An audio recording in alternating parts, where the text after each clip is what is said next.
விஜயகுமார் ஐயா அவங்க, அதாவது குரு ஜோயிடம் அறக்கட்டளைங்கிற நிறுவனத்தை நிறுவி நடத்திக்கிட்டு இருக்காங்க. சரியா?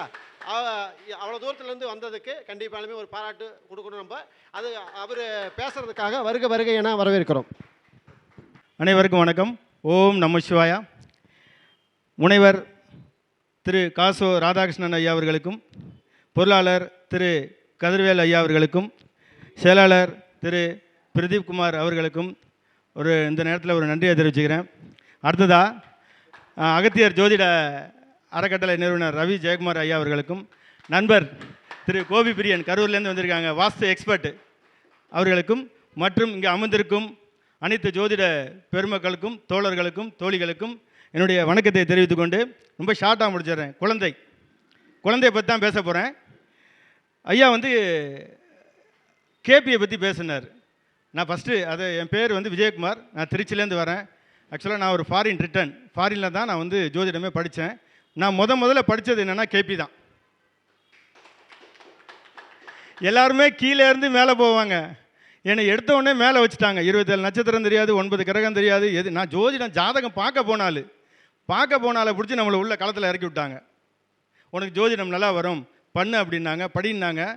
அப்படியே படித்தது தான் இன்றைக்கி இந்த இடத்துல நிற்கிறேன். அதுக்கு இந்த கேபி ஜோதிடம் தான் எனக்கு அஸ்திவாரம் போட்டுச்சு அப்படிங்கிறத இந்த நேரத்தில் தெரிவிச்சுக்கிட்டு, கேபி அப்படின்னா மிக மிக உன்னதமான முறைங்க. அந்த முறையில் ஒரு ட்வின்ஸ் ரெட்டை குழந்தை பிறந்ததுக்கு துல்லியமாக பலன் சொல்லலாம். இப்போ நம்ம இன்றைக்கி எடுத்துக்கிட்ட டாபிக் குழந்தை. இப்போ குழந்தைய பற்றி ஒருத்தவங்க கேட்குறாங்க, நான் கர்ப்பிணியாக இருக்கேனா அப்படின்னு ஒரு கேள்வி கேட்குறான்னு வச்சுக்கோங்க. 1லேருந்து 249 புது 249 ஒரு புது நம்பர் இருக்குது. அந்த நம்பருக்குள்ளே ஏதாவது ஒரு நம்பர் நம்ம அவங்கள்ட்ட கேட்கணும். அவங்க எந்த நம்பர் சொல்கிறாங்களோ அந்த நம்பருக்கு பிரசன்னம் போட்டோம் அப்படின்னம்னா, லக்கண புத்திநாதன் நின்ற நட்சத்திரம் 5-11 வந்துச்சுன்னா அவங்க கர்ப்பிணியாக இருக்காங்கன்னு அர்த்தம்.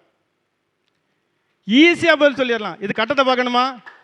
ஒரு நிமிஷத்தில் கேபியில் பலன் சொல்லலாம். அதுக்கு என்ன தேவைன்னா கொஞ்சம் அனுபவம் தேவை. இன்றைக்கி சொல்கிறாங்க 3 நாளில் படிச்சிடலாம், 30 நாளில் படிச்சிடலாம். மினிமம் எந்த ஒரு ஜோதிட முறையாக இருந்தாலும் 1 வருஷம் வேறு எந்த வேலையும் இருக்கக்கூடாது. நீங்கள் அதை மட்டும் படிச்சிங்க அப்படின்னா 1 வருஷத்தில் நீங்கள் சிறந்த ஜோதிடர் ஆகலாம். ஏன்னா நான் அந்த மாதிரி ஆனவன் தான். 1 வருஷம் ஆகும், குறைச்சலாக 1 வருஷம் ஆகும். அதுக்கப்புறம் நம்ம படிப்படியாக தான் நம்ம அடுத்தடுத்த லெவலுக்கு வர முடியும். அடுத்து லக்கண புத்திநாதன் நின்ற நட்சத்திரம், குறிகாட்டின நட்சத்திரம் 4-10 தொடர்பு கொண்டுச்சுன்னா அவங்களுக்கு குழந்தை தாமதம் அல்லது குழந்தை இல்லைன்னு அர்த்தம். அவங்க கேள்வி கேட்க வந்த நேரத்தில் அந்த லக்கண புத்திநாதன் தசாபுத்தியாவோ அந்தரமாவோ நடத்தணும். அப்போ தான் கரு உண்டாகும்.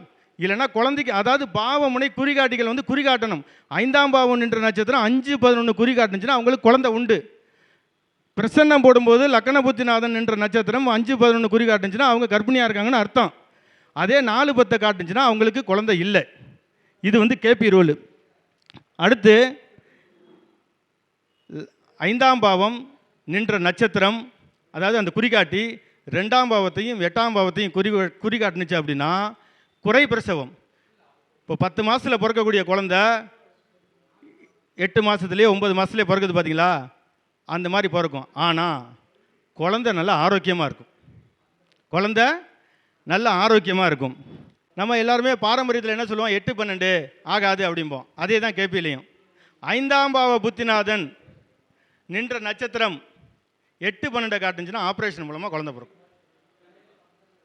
இங்கே கேபியில் பாவம் மட்டும்தான். 12 நம்பர் தெளிவாக தெரிஞ்சுக்கிட்டோம்னா கேபி ஈஸியாக நம்ம பலன் சொல்லிடலாம். அப்படி தான் நான் கேபி ஆரம்பத்தில் படித்தேன். இன்னைய வரைக்கும் கேபியில் பலன் சொல்லிட்டு இருக்கேன். துல்லியமாக வருதானா? கண்டிப்பாக துல்லியமாக கேபி மெத்தடில் வருது. கிட்டத்தட்ட கேபியில் மட்டும் 10,000 ஜாதகத்துக்கு மேலே பார்த்துட்டேன். அந்த சாஃப்ட்வேரில் ரெக்கார்டு கூட இருக்குது. சரிங்களா? பாரம்பரியத்தில் ஒரு 32,000 ஜாதகத்துக்கு மேலே பார்த்தாச்சு. ஏன் அப்படின்னா ஆஸ்ட்ரோடாக்னு ஒரு ஆப் இருக்குது. அந்த ஆப்பில் ஒர்க் பண்ணும்போது நம்ம 5 நிமிஷத்தில் பலன் சொல்லணும். ரொம்ப ஃபாஸ்ட்டாக பலன் சொல்லணும். இப்போ நம்ம ரொம்ப டைம் எடுத்துக்கிட்டு நம்மகிட்ட கேள்வி கேட்க வரும்போது நம்ம கேபி சாஃப்ட்வேரில் போட்டு நம்ம பலன் சொல்லலாம். ஆனால் 5 நிமிஷத்தில் உடனே பலன் சொல்லணும் அப்படின்னா அப்போ நமக்கு சில பிரசன்ன முறையும் நாடி முறையும் பாரம்பரியமும் அங்கே தேவைப்படுது. அப்படிங்கிறனால குழந்தை இப்போ பாரம்பரியத்தில் ஒருத்தவங்க கேட்டாங்க அப்படின்னா ராகு எங்கே நிற்கிறேன்னு பாருங்கள். அதுக்கு நேர் 6ஆம் இடத்துல குரு இருந்துச்சுன்னா அவங்களுக்கு குழந்தை தாமதம். பாரம்பரிய ரூல். முதல்ல கேபி சொன்னேன்னா, அதே குழந்தைக்கு பாரம்பரியத்தில் ராகு எங்கே நிற்கிறாரோ அதுக்கு நேர் 6ல் குரு இருந்தால் குழந்தை தாமதம். அடுத்து கண்டாந்திர நட்சத்திரம் எல்லாருக்குமே தெரியும். புதனோட 4ஆம் பாதம், கேதுவோட முதல் பாதம். இந்த அந்த முதல் பாதத்துலேயும் 1 டிகிரி மட்டும் எடுத்துக்கோங்க. புதனோட கடைசி பாதத்தில் 29லேருந்து 30 டிகிரி எடுத்துக்கோங்க.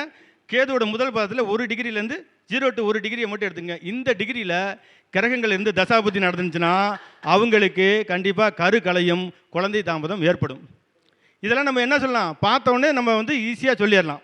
அடுத்து 5ஆம் பாவம் நின்ற நட்சத்திராதிபதி அஸ்தம், அதாவது அஸ்தங்கம் அடையக்கூடாது, நீசம் அடையக்கூடாது, வகரம் அடையக்கூடாது. அது மாதிரி ராகு கேது நட்சத்திரத்தில் இருக்கக்கூடாது. இப்படிலாம் இருந்துச்சுன்னா ஒன்று குழந்தை வந்து தாமதமாகும், இல்லைன்னா கரு கலையும். சரிங்களா? அதே மாதிரி ராகு கேதுக்கு அச்சுக்கு ஒரு பக்கம் நேராக ராகு கேது எங்கே இருக்காரோ அதுக்கு நேராக ஒரு கோடை போடுங்க. ஒரு பக்கம் மட்டும் தனிச்சு குரு இருந்தார்னா அங்கவும் குழந்தை சார்ந்த பிரச்சனை இருக்குது, இல்லைன்னா குழந்தை வந்து தாமதமாகும். குரு மட்டுமா, 5ஆம் அதிபதி எடுத்துக்கங்க. ராகு கேதுக்கு அச்சுக்கு வெளியில் எல்லா கிரகமும் ஒரு பக்கம், 5ஆம் அதிபதி மட்டும் ஒரு பக்கம் இருந்துச்சுன்னா கண்டிப்பாக அவங்களுக்கு என்ன பண்ணும், குழந்தை வந்து தாமதமாகும். கடந்த கொல்லிமலையில் ஐயா மீட்டிங் போட்டிருந்தாங்க. அந்த மீட்டிங்கில் போய் இந்த குழந்தைய பற்றி பேசினேன். குழந்தைய பற்றி பேசினதுக்கப்புறம் எனக்கு ஒரு சில ஜாதகங்கள் வந்துச்சு. ரொம்ப நாளைக்கு அப்புறம் நேற்று கொண்டு ஐயாவோட அந்த மீட்டிங்கில் பேசினது குழந்தைய பற்றி வந்துச்சு. நான் சொன்ன விஷயங்களை அவங்களுக்கு கரெக்டாக இருந்துச்சு. இந்த நேரத்தில் ஐயா அவர்களுக்கு மீண்டும் ஒரு முறை நன்றியை தெரிவிச்சுக்கிறேன். ஏன்னா அவங்க இல்லைன்னா நம்ம வந்து பேசுகிறது வெளி உலகத்துக்கு தெரியாது. நான் எந்த ஜாதகம் பார்த்தேன் அப்படிங்கிற ஒரே ஒரு ஜாதகத்தை மட்டும் சொல்லிவிட்டு என்னுடைய உரையை வந்து முடிச்சுக்கிறேன். குழந்தை வேணும் அப்படின்னா ஒரு சின்ன பரிகாரம்.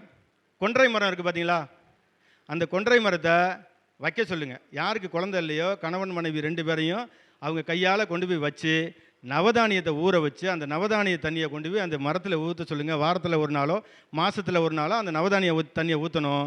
ஆனால் அந்த மரம் வளர்கிற வரைக்கும் இவங்க வந்து தண்ணி ஊற்றிக்கிட்டே இருந்தாங்க அப்படின்னா அந்த மரம் வளர வளர இவங்களுக்கு கருவும் உண்டாகும், செல்வமும் செழிக்கும்.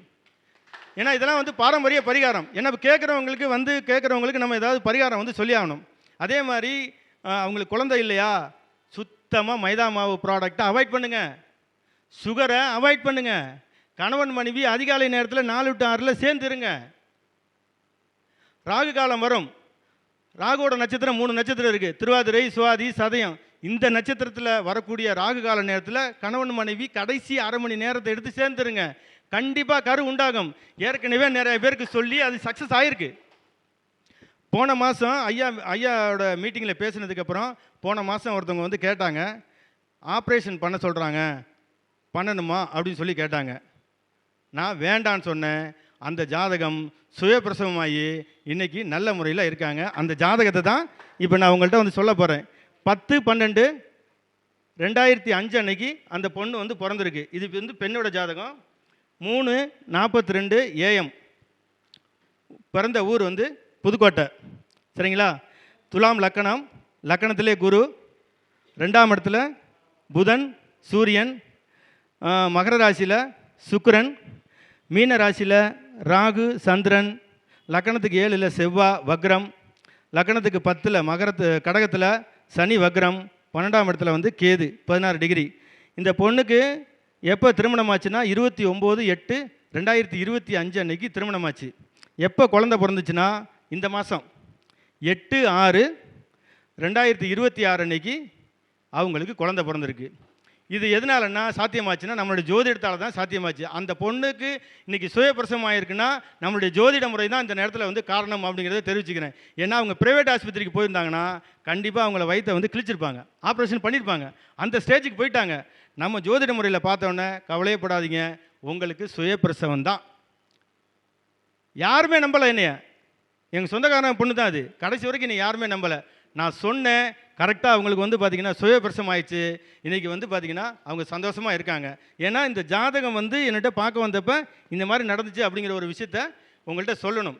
ஏன்னா உண்மையை சொன்னால் தான் பொதுமக்களுக்கும் தெரியும் அப்படின்னு சொல்லிவிட்டு உரையை முடிக்கிறதுக்கு முன்னாடி கடைசியாக ஒரே ஒரு ரோல். என்ன ரோல் தெரியுங்களா?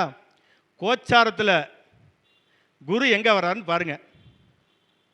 அந்த குரு பிறந்த காலத்தில் உள்ள சந்திரனையும் பிறந்த காலத்தில் உள்ள சுக்கிரனையும் ஒரே நேரத்தில் பார்க்கக்கூடிய காலத்தில் அதாவது குழந்தை பிறக்கும். இது 100% இல்லை, 200%க்கு மேலே உண்மை. அதுக்கு இந்த ஜாதகம் தான் உதாரணம். இன்னைக்கு குரு எங்கே போகிறாரு? கடத்தில் போகிறாரா? இந்த பொண்ணுக்கு மீன ராசி, நேராக 9ஆம் பறவையை குரு பார்க்குறாரா? சுக்கிரன் எங்கே இருக்கார்? மகரத்தில் இருக்கார். அப்போ கோச்சாரத்தில் உள்ள குரு ஒரே நேரத்தில் சந்திரனையும் சுக்கிரனையும் பார்க்கக்கூடிய காலகட்டங்கள் அவங்களுக்கு கருவும் உண்டாகும், குழந்தையும் பிறக்கும். இது அசைக்க முடியாத விதி.